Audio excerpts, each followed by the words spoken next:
All right, we are going. It is election night 2024, and it is about midnight Eastern time, almost midnight Central time. Looks like there's an update right now happening at the Harris headquarters. Cedric Richmond, Harris Waltz campaign co-chair. I don't know if they are addressing whether because right now it looks like Trump is in the lead. There has not been a declared winner right now. Trump is at, depending on which network you're listening or watching, he is at 232 electoral votes, and Harris is at 216. There's still a number of battleground states that have yet to be finalized and declared the winner, such as the main one, Pennsylvania. That is going to be, if Trump takes Pennsylvania, it is over. And there's also Georgia, Arizona, Nevada, a couple other ones as well. But right now, it is not looking too good for the Harris campaign. Right now, it is actually been kind of a somber, slow night. And I don't know if it seems like it's just been slow developing. I think 2016, everyone was caught off guard and not ready at all for Trump. Did not even see that coming, so there was a lot more movement happening. There was a lot more unexpected events that unfolded. Right now, it's just slow, methodically churning, and state by state, Harris has been kind of taking the ones that were expected. Close call was Virginia, but other than that, mainly Trump has been taking all the key states that he's needed so far. I don't think there's been one crucial loss that he's had, and he took Florida pretty quickly at the beginning of the night. And right now, if he can just finish off and take Pennsylvania, it would be over. A lot of the networks are really holding off because it's like with Wisconsin, Michigan, and Pennsylvania, they are like at very slim margins. Trump has the slight edge in all of them, it looks like.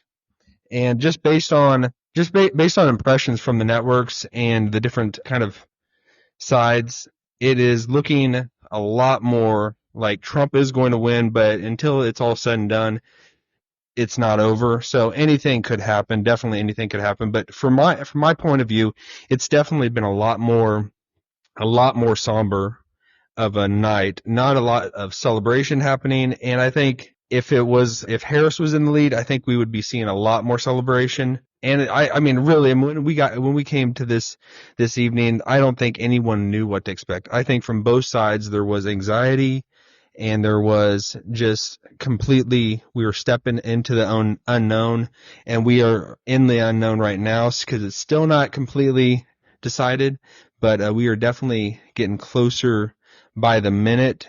But based on just impressions from both camps, Harris campaign is looking like they're wanting to close up shop, telling their supporters at the headquarters, go home for the evening. We will find out in the morning what happens, and that is not a good sign. That sounds a lot more like the 2016 when Hillary conceded, kind of did not show up for her supporters because it did not look like she was going to win, sent Podesta out there, and then he just kind of gave the news of just kind of everyone go home, kind of we'll find out what's going on. And then a couple hours later, about 2 a.m, we found out that Trump was declared the winner. Right now, Trump is taking a little bit more of a lead. He's at 248. So that 270 is that magic number if whoever can get there first. Overall, it is definitely looking like Trump is going to take the victory. But anything could happen. Anything could happen. Georgia has just been decided, just called for President Trump. And, I mean, that is a very slim margin, very slim margin. I mean, it looks like a million more, not a million more, 100,000 more that he won by. But it's still not fully in, but it's just enough that the people running the numbers can make the call and say, based on everything else that's expected to come in, it's worth calling. It does not seem at all likely, almost nearly impossible that Kamala Harris could make up that ground. So Georgia has been just called. So that the big one hanging out there is definitely Pennsylvania. Pennsylvania that's the one. But definitely it's definitely been a lot more somber night than I've expected it would be. And I think I sent this out. I tweeted this out earlier. let's not anybody be sore losers, and let's not anybody be sore winners as well. And I mean, I honestly, I do not see that happening. I think people are going to be sore winners, and I don't like that. We don't need anybody rubbing it in anybody's face. Again, we are all Americans. It does not matter whether you are blue or red. I think it was Moreno, one of the senators that won. I don't know if it was Ohio, but he said a really awesome line that when he took when he won, he said, "It's not about blue or red, but it's about the red, white, and blue. We are all Americans," and so we need to just completely obliterate this two-party system. I guess you'd call it three-party based on independent, but it's like, I say we all just merge to independence. Let's all merge to independence. Let's not have the Republican, have the Democrat. I don't know why we started this, why we started our nation on Republican and Democrat, and just like, let's just pit our country against each other. I do not understand that at all. I understand it, but it's not going to be overall good for our nation. It's like, let's have one nation and bring ideas to the party. Whoever has the best ideas, let that reign, let that win. And we're not on one team against another, but we are one team, and just let the best ideas win, and let the people that run things the best, let them win, and get into politics. It should be reluctant. It shouldn't be something that somebody desires and loves and wants all their heart to get into. As Americans, more than likely, it's better to almost get out there and produce and create businesses, create wealth for people and for the citizens of this country. And almost politics should almost be in the background of your mind. It should not be something that you just want to get into so much, because it's a service that you provide. It's a service that you almost have to have a reluctance to get into, because if you want to get in there, it's just almost becomes just a money hungry crave for power, and that's not going to be good for anyone. That's not going to be good for the people that are doing it, because it's just corruption. Just builds upon corruption, and people just want to get more and more power, and they just want to make themselves big, make their own name big, make their own reach big, and how they can influence and affect others' lives, as opposed to just getting in there and doing it for this country, doing it for this people. That's what it should be. It should be doing it. How are we going to get this country up and running, get this country just dominant in this world? Because when we're dominant, when America is dominant, the rest of the world just flourishes. The rest of the world is going to be in a lot better position, and we're not just going to be doing it. We're not going to be just letting other countries just take over and just not be the best that they could be, because we make others better. And it's like, when anyone's in crisis, when anything's bad happening, people call out to the United States. And I think the only reason they're able to do that is because of who we are and the good nation that we are. I know there's a lot of flaws, definitely a lot of flaws. We can't just whitewash that and just throw that under the rug and all that, but it's still, America is going to, I have a lot of hope for this nation. There's a lot of uncertainty, and still, like, anything could happen, but Trump looking like he's going to win, the Republicans taking the majority in a lot of the House and the Senate. They've taken the Senate. They're going to have that majority there. So it's just, so we're not in gridlock if Trump does assume the office. But it's looking good for the Republicans. But again, let's not be blue against red. It's just like, we don't need to have that. It's not going to be good for us. It's not going to be good for the rest of the world if we're at each other's throats. I think who can get in there and just actually make this country great, help everyone, is going to be the most effective presidency. And it's yet to be determined. There's still a lot of things that could happen, but it's looking like it's going to go to President Trump. I know in 2016 it didn't happen until middle of the night that it was called. 2020, it looked like Biden was going to win going into the evening, and then I think it wasn't called to that following Saturday when Biden was determined to be the president. But this I thought this was going to drag out. It's looking more and more like Trump is going to be able to secure the nomination before the evening's over. But like I said, anything could happen. I want them to just call it, as opposed to letting it drag out and letting the heat turn up more than it should. There's things that need to get going, need to get moving, and not to just spend time on having the temperature in the room go up.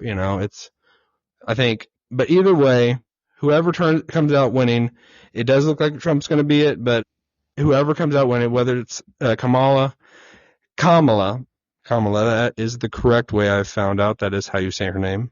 Kamala, whether it's her or Trump, either one, let's all come together as Americans. Let's be together and united in making this nation great and helping others, lifting each other up, and just bringing wealth to this nation. And because if we are running on all cylinders, we are going to be helping others. We're the only nation that's going to be able to do that, and that's why everyone else in this world cries out to the United States when a crisis happens, because we are the ones that step up to the plate. I think it's going to be good. I think, as a lot of other people, had a lot of anxiety going into this. I think if it gets settled, we're able to just, I was immediately thinking, all the people that said they were going to leave the country, and I just leave the country if Trump wins. And it's just I don't want people saying, hey, you're going to leave the country, and let's call people out. Let's be, adults. Let's come together. Definitely come together. Just that same message, but with action behind it. That same message that Biden had when he became president. Let's have that message, but let's do it in a way that's actually it to take on flesh and to be real life and not just words, not just talk, not just spitting into the air, saying things that mean nothing. Let's have true, lasting results. And I think we can do that, But it's getting closer and closer. I'm ready for it just to be called. I was talking about this earlier. I don't understand why it seems like we knew the tough battleground states. We knew the ones that were going to be the toughest and the most impactful, on which whoever wins, we're going to have the most impact on this election. And it seems like they're the ones that drag their feet the most, and I don't know what it is about them. Florida was called in a second, was able to go through, and they were able to count the votes, get it done. But it's just on some of the states, it's just it gets dragged out, and I don't understand. I don't know if the networks just don't want to do it because they want those eyeballs to be just watching and just be glued in, because it is nonstop. Keeping our eyes locked on the screen and or locked on our phones, locked on our devices, continually refreshing X. I'm so used to saying Twitter, but continually refreshing X to get that instant information of what's the newest thing out there, what's the newest thing that's been released. Is there any new news? And is that why the networks just drag their feet almost to doing it? But I just don't get it. It's we knew Pennsylvania, we knew Wisconsin and Michigan. We knew those three were going to be so huge, but it's the whole East Coast and most of the half of the country has been called, but it's those still, we don't have the defined answer and the declared winner from those states. And we need it to be standardized. I think that's the word I'm looking for. It needs to be standardized as opposed to everyone doing it how they want. But maybe that's a states thing. Maybe that's what it's supposed to be. I don't know. Because I always hear about it needs to be a states thing. Bring it to the states. We are 50 different social experiments happening, and whatever is doing it the best can look at other states and how they're doing it. Maybe that's the whole thing with elections. Maybe just other states like Pennsylvania and Wisconsin and Michigan, they just need to look at the other states, how they're counting their votes, and it's can we kind of replicate and repeat some of the ways the other states are doing it, because we're obviously doing it a lot slower and not getting the job done quick enough, because these elections should be able to be called within the night. They should be. Well, How can one state get done so quickly, but another state not? Maybe there is a reason. Maybe there's a reason. If you know the reason, and it's a real good reason, it's not just something just to say, let me know. I would love to know why some are out there and just not able to be as effective in counting votes and get into the winner as other states. It's different. But we shall see how this evening turns out. It's getting close. It looks like Pennsylvania's 90% has been counted, and Trump is up. It looks about almost 300,000 in votes. Things are not being called yet. Things are being dragged out as we see. And it looks like New York, Kamala, I am terrible at saying it the right way, but I'll get better at that. Or looks like she has taken New York. But Trump is, I think he gave her a run for her money and getting close to the vote in New York. He's obviously a New York guy. I don't know why he is almost disliked so much in New York, but I mean his claim to fame is he is a New York guy. He's a New York man, you know, but I guess some states they're just blue, no matter how much, you know, they're just blue. And it's the same way with other states that are just red. That's why we need to make every state purple. I know that goes against the grain, and it goes against what most people would try for, or what most people would push for and kind of espouse. They would say that we need to have this dividing lines and have red and blue, but to me why can't both parties let them be red, white, and blue? That's the only colors you can use, and you have to use all three. Let's all be red, white, and blue, and where you stand on issues, and you have to clearly say where you stand on issues and what your issue is that you are standing on. Make it clear and understandable to everyone who hears. If they hear you, if they see what you're saying, there's no double speak. There's no say one thing when you really mean another. Clear espousing of your ideas, clear delineation of your stance on issues, and best ideas win. Defend your ideas. Talk about them. Open communication. That's why the First Amendment, freedom of speech. Let people say what they think, say what they mean, and that is such a novel idea. You know, in this world, it is a novel idea. We think we've just lived with it our whole lives, and it's just familiarity breeds contempt. And I think a lot of people are just so used to being able to say what they think, but you got to be able to take hearing what you don't like. You got to be able to take hearing what you don't like, and if we were that should almost in itself be a course that we teach in school. Hearing what you don't like, and understanding that's that person's freedom to say it, you know, and as long as the lines of communication are still open, and we are defending those lines, that is one of the biggest reasons this country will stay intact, and this country will continue to get stronger and better, more wealthy. And just because when we rise, we will lift the tide for everyone. You know, we have lifted the tides in this world for other nations. Just the technology and the wealth that we've generated in our country has helped so many other countries. That's why everyone reaches out to us. That's why even though some countries and some people in other lands, they look at us and they don't like us, a lot of times it's just resentful. And I don't really know why it is sometimes, you know. I think it's just taught. But when I've been out of the country, most people love Americans. Most people, they look at America as in America. And they just think, they want to get there, and you see that's why people do everything they can to get them and their family to America, because it's the land of opportunity, and you are not stuck in one class forever, but you have the ability through merit, through hard work, but you have the opportunity to become huge. You have the opportunity to make a lot of money, have the opportunity to build a great just name and platform wherever you go. Some people have a little bit higher. I mean, have a little bit of leg up, you know, there's no denying that. Some people have a better leg up, but even somebody not having the best leg up, wherever you start from, anybody can make it in America. Anybody. And you can't deny that. Anyone can make it. And sometimes when you start out at a lower position, almost you can have the chance of being even greater because you've seen it from that perspective.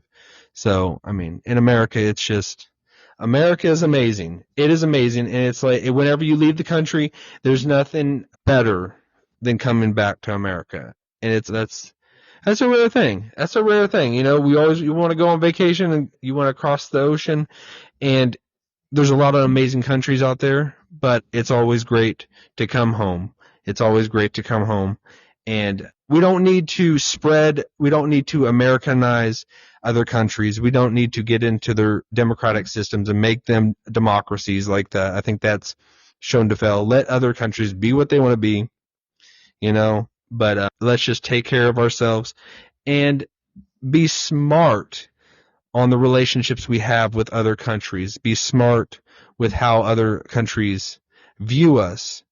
Lead with strength. Lead with strength, and that's what's going to make the difference. That's what's going to make the difference, and have other countries respect us, and it's going to take care of other countries. It's going to help the other rest of the world to thrive if America is great. This election, it has been crazy.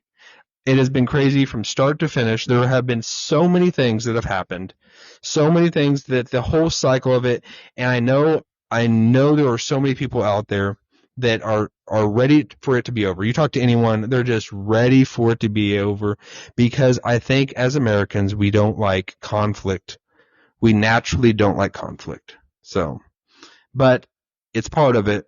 I don't think that it needs to be. That's why I say obliterate the political parties. I say that, and I'll stand by that. Obliterate them. Let us all become red, white, and blue. So, well, we'll see how this evening turns out. We'll see if one of the winners is declared. It's looking like it's going to be President Trump, but anything could happen. Anything could happen. So we will find out. I hope we find out soon. I hope it does not drag out, but we will see. All right, ladies and gentlemen, it has been declared Donald Trump will be the next president of the United States, number 47. He has just taken Pennsylvania. He's been declared the winner. It's done. It's official. And like I said, it doesn't need to be something. Nobody needs to be no sore winner. Nobody needs to rub it in each other's face. We need to pick each other up, come together as a country, like literally, and not have this divisive rhetoric, not have this at each other's throats anymore. Let's just come together and make this country great. And this can be a launching pad for where we go as a nation, where the sky is the limit, even beyond that. Sky is the limit, and we can make things amazing for our citizens, make things and lift the rest of the world up, and make a difference, do something in this world, do something for humanity, especially getting Elon Musk. He's going to be a part of the system. He's going to be a part of the administration, in some way. And he is all about connecting with other planets, take us to Mars. We might get futuristic very fast, very fast. But either way, I think we got to come back to the fundamentals, do the things that are just going to make our nation run properly. The economy is it's going to boom. It's going to boom. I know it will. I am very confident of that, I think either way, if Kamala would have won, we would have still the United States is going to carry on, is going to continue on. But I think having Trump set back into the office, forget the man, just throw that aside. Look at the policy, because the man is going to come, the man is going to go. Whoever's sitting in the Oval Office is just going to be a name in the history books, but it's the policies that he's going to put in place that I think it's going to be wonderful for our children and for our grandchildren and beyond that. So America is just getting started. So everybody get ready and let's come together and let's knock it out of the park. Nobody be sore winners and try not to be a sore loser, and that's the thing. We don't. There is no losers in this outcome. There is no losers. There's no losers whatsoever. Let's all come together. So it's amazing. I'm thrilled, and I hope you all are too. We are these United States of America. Go red, white, and blue, and praise God. Have a good night. Talk to you soon.